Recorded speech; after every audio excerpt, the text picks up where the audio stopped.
All right, welcome to The Explainer. We're going to tackle a really fascinating puzzle today.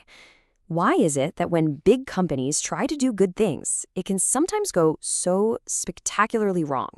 We're diving deep into the world of corporate social responsibility, or CSR, and, well, the really surprising ways it can blow up in a company's face. Okay, so to really see what I'm talking about, let's look at a company we all know, Amazon. Picture this. They launched this huge initiative, a perfect way to use their power for good during a public crisis. You'd think they'd get a ton of praise, right? Well, wrong. Instead, it led to employee protests and even a really big-shot VP resigning over how the company was treating its own people. And that brings us to the big question for today. I mean, companies are pouring billions, literally billions of dollars into these social and environmental projects. So why do these expensive, well-meaning efforts so often just create more cynicism and distrust? What is going on here? Okay, so here's how we're going to break it all down. We'll start with the paradox, then shift to the view from inside the company. We'll get into something called embedded versus peripheral CSR, then explore the dark side of doing good, and finally, we'll look at how to actually get this stuff right. All right, first up, the CSR paradox itself. So what is it really? It's this bizarre situation where a company genuinely tries to do something good for society, but it somehow ends up creating really negative results, especially with its own employees. And that Amazon case? It's the perfect example. The idea was great, right? Use their amazing delivery network to get groceries to people who needed them. Super noble. But, and this is a huge but, the execution completely missed a critical piece. They failed to keep the very warehouse workers making it all happen safe. And that disconnect? That's what led to the protests and the backlash. A huge potential win turned into a total trust crisis. Oh, but it didn't even stop there. Get this. The CEO announces this massive $100 million donation to food banks. You'd think that would help, right? Nope. Almost nobody saw it as a generous gesture.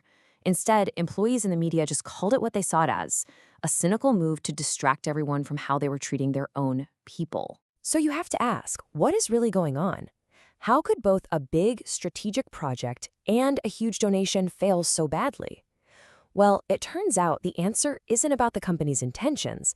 It's all about how these things looked to the people on the inside. And to find that missing piece, we have to completely change how we look at this. You see, for decades, all the focus was on the company itself, its motives, its actions, its bottom line. But the real key, the breakthrough, is to look at CSR from the inside out, to see it through the eyes of the employees. And this leads us to a really powerful idea called the behavioral perspective on CSR.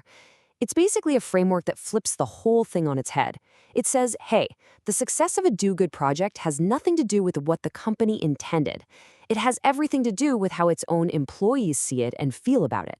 And what's crazy is that for years, almost no one was looking at it this way. Get a load of this number, 4%. As recently as 2012, only 4% of all the academic research on CSR was actually focused on the employee side of things. Everybody was just looking at it from the company's perspective, missing the biggest part of the story. So this brings us to a really critical takeaway. It just doesn't matter how big and shiny a company's CSR plan is. If the employees on the ground see a gap between what the company is saying to the world and what they're experiencing every day, that plan won't just fail. It's going to backfire. Big time. Okay, so this behavioral perspective gives us a really useful way to think about all of this. It basically sorts any CSR effort into one of two buckets. It's either embedded or it's peripheral.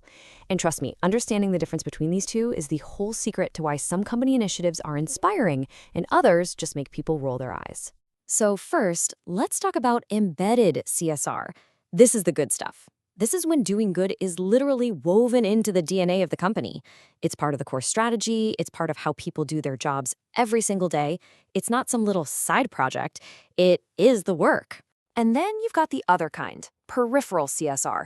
You can think of this as the stuff that's happening, well, on the periphery. It's separate from the main business. We're talking about things like one-time donations or maybe a company-wide volunteer day. They're not bad things, but they're not connected to what the company actually does to make money. And the difference here is absolutely critical because embedded CSR is part of the job. It feels authentic. It feels real. But peripheral CSR, because it's separate, because it's optional, it's so easy for employees to just see it as window dressing. Or worse, a cynical PR stunt. You want a great example of embedded CSR? Look at Intel. Their whole vision is about enriching lives, and they don't just put that on a poster. They build it into everything. I mean, CSR goals are part of how you get reviewed and paid. If you're an engineer there, design for the environment is part of your job description. For an Intel employee, doing good isn't just something the company does, it's part of what they do every day. Okay, so now let's circle all the way back to Amazon, but with this new framework. At first glance, that grocery delivery plan seems embedded, right? I mean, it uses their main strength, logistics. But here's the fatal flaw. They completely ignored another core part of their operations, the health and safety of their own people. And that massive disconnect, that gap, it made the whole thing feel fake. It made it feel peripheral to the employees. So really getting this difference between embedded and peripheral, that's what unlocks what we're calling the dark side of CSR. It helps us see the exact psychological path, how good intentions can sour and turn into total cynicism and distrust among employees. And it all boils down to this psychological process called sense-making. It's a simple idea. Employees are not just passive robots. They're more like detectives. They're always on the lookout, trying to figure out what's really going on, what the company's true motives are. They're always asking, okay, but what does this really mean?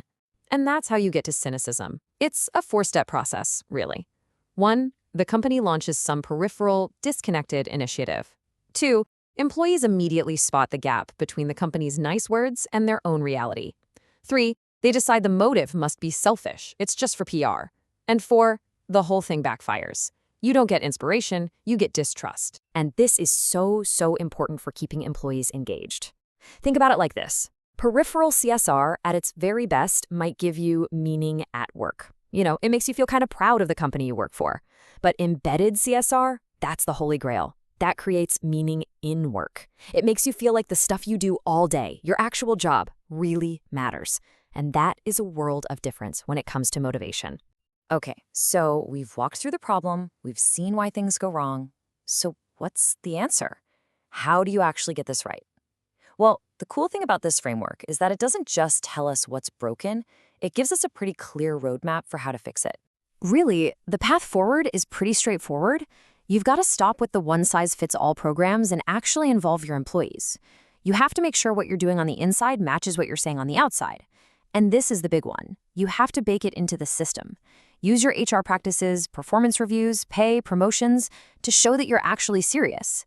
Make it part of your DNA, not just another poster on the wall. So I want to leave you with one final question to chew on. The next time you see a company bragging about its good deeds, or you think about a new initiative at your own job, just ask yourself this. Is this real? Is this truly embedded in how we work and what we value?